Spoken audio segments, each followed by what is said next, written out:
Hello, dear students. Today we are going to start with the very first poem of your book First Flight, that is Dust of Snow by Robert Frost. Let's read about the poet first. Robert Frost was an American poet and he was an educator also. He was born on 26 March 1874 and his death date was January 29, 1963. His famous writings were Stopping by Woods on a Snowy Evening, A Boy's Will, and many more. And one of his very famous poems that you have already read in class 9th is The Road Not Taken.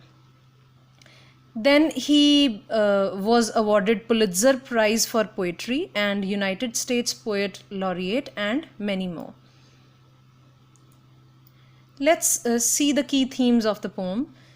First of all, it's a simple and short poem. It's a simple poem, yet it gives a beautiful message. Nature is a permanent source of joy. Nature gives us happiness, and it is an eternal source of joy. It provides a healing touch and relieves us of our sadness and depression. Then the second theme is the significance of small and natural events in life. That even the small things happening in life are very important. Never take anything for granted. And the third one is very important, which you should also adopt in your life. One should never lose hope and must adopt an optimistic attitude in life. Optimistic means positive attitude in life. That is very important, children. You also should never lose hope in the difficult times and always be positive. Come what may, always be positive. Let's see the key details of the poem. The poem describes a simple incident in the poet's life. A very simple incident the poet has chosen. The poem is set on a winter's day. How do we know that it was a winter's day? Because snow is involved. The poet had spent a part of his day in a sad and depressed mood. The reason is not mentioned in the poem, why he was sad. So he was in a sad mood when suddenly something unexpected lifted his mood and made him feel happy and joyous. One day when he was passing by under a snow-laden hemlock tree, he was passing by a hemlock tree. It was full of snow. Snow-laden means covered with snow. And a crow was sitting on the tree, shook it. Shook it means, shook is the second form of shake. So a crow was sitting on the tree and it shook the tree and a few snowflakes fell on the poet. Either on his head or on his shoulders. That is also not mentioned. The soft, cold and delicate touch of snow changed the poet's mood from sad to cheerful. Suddenly he felt happy. When suddenly the snowflakes fell on him, he felt happy and cheerful. The significance of one positive moment saved the poet's entire day. That one positive moment, one happy moment saved his entire day. The black crow, generally associated with bad omens, ironically brings happiness in the poet's life. So, children, black crows are generally considered negative. So, here the black crow ironically brings happiness in the poet's life. It changes the poet's mood. Then the hemlock tree is also known for being poisonous. It is a poisonous tree, but the beautiful snow was there on the tree, on the poisonous tree also. So all the goodness done by the crow and the poisonous tree changes the mindset of the poet to be happy and live his life to the fullest. That even the poet means to say that even the negative things can bring out something good for you. These are the word meanings. Dust of snow means fine particles of snow. Hemlock tree is a poisonous tree, as I discussed earlier, with small white flowers found in mountainous areas. And then the third word is rude. Rude means held in regret. First stanza of the poem. The way a crow shook down on me, the dust of snow from a hemlock tree. The poem is set in a scene where the poet is in a bad mood. We have already discussed that, and is walking by a tree, a hemlock tree. Now, hemlock tree is a poisonous tree. As he passes by, a crow happens to throw some snow dust on him. Now, we don't know whether the crow was adjusting itself on the branch or it was shivering with cold, but somehow the crow happened to throw some snowflakes on him. So here the two agents of nature are the hemlock tree and the crow. Both of them are the part of nature, and both of them symbolize sadness and gloom, just like the poet's mood was in the opening scene. Next stanza, has given my heart. Let's connect the last line. The dust of snow from a hemlock tree has given my heart a change of mood and saved some part of a day I had rued. So here the author was having a bad day. Reason is unknown, but the falling of the snow on his head changed his mood suddenly, changed his mood instantly at once. And the rest of his day was saved by the crow and the hemlock tree. If the crow had not sat on the hemlock tree, so the tree had not sat on the hemlock tree, so it would not have been able to throw the snowflakes on the head of the poet.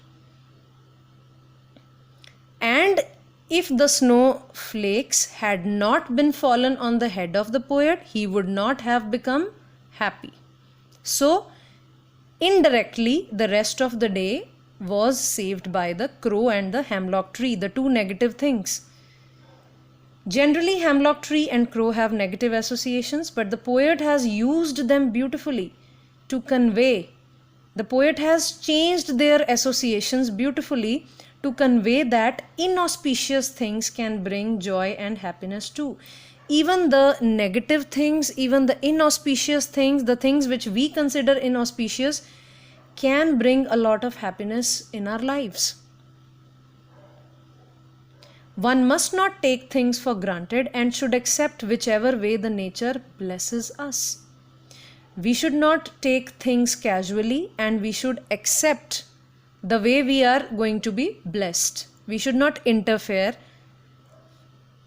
and we should try to accept everything. We should be open to everything.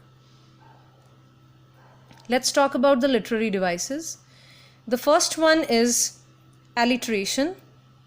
Definition all of you know, because you have been reading this literary device for the past many years.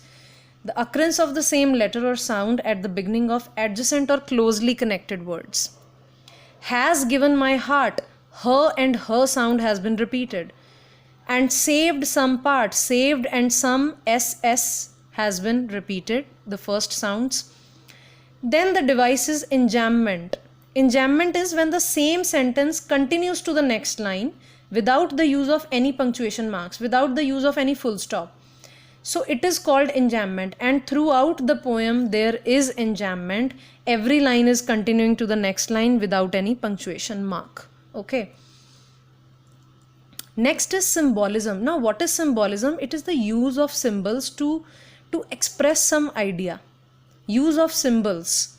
I can give you an example here. For example, rose is a symbol for love. Chains are a symbol of slavery. So the poet uses the symbols in the poems to express some of their ideas. There are three symbols in the poem. Crow symbolizes ill fortune. As I told you, they are the negative things. They are considered negative.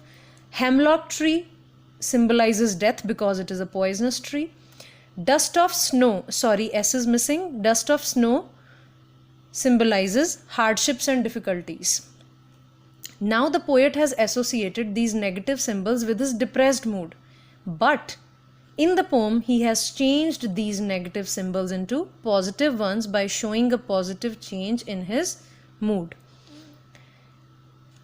And the next is imagery. Now what is imagery? When a writer attempts to describe, when a poet attempts to describe something so that it appeals to our sense of smell, sight, taste, touch, or hearing. It appeals to our five senses.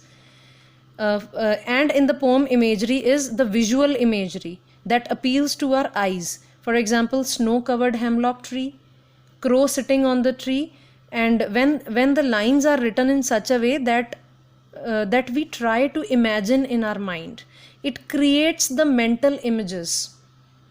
So whenever you read this line like snow-covered hemlock tree, so we try to imagine the thing, we try to see it through our mind. So it is appealing to our sense of sight. So these are the examples of imagery. Finally and lastly, the rhyme scheme of the poem is AB, AB, CD, CD. Crow and snow. Crow has been given A, and snow rhymes with crow, that is why it is A. And me and tree, they are B and B. Then heart and part rhyme with each other. So heart has been given C and part has also been given C. Mood and rude. Then mood has been given D and rude has also been given D because it rhymes with mood. So that is the rhyme scheme of the poem AB, AB, CD, CD. Thank you so much. And now after watching this video, you have to read the poem thoroughly again and try to find out the answers of the questions given at the end of the poem. Thank you. God bless you.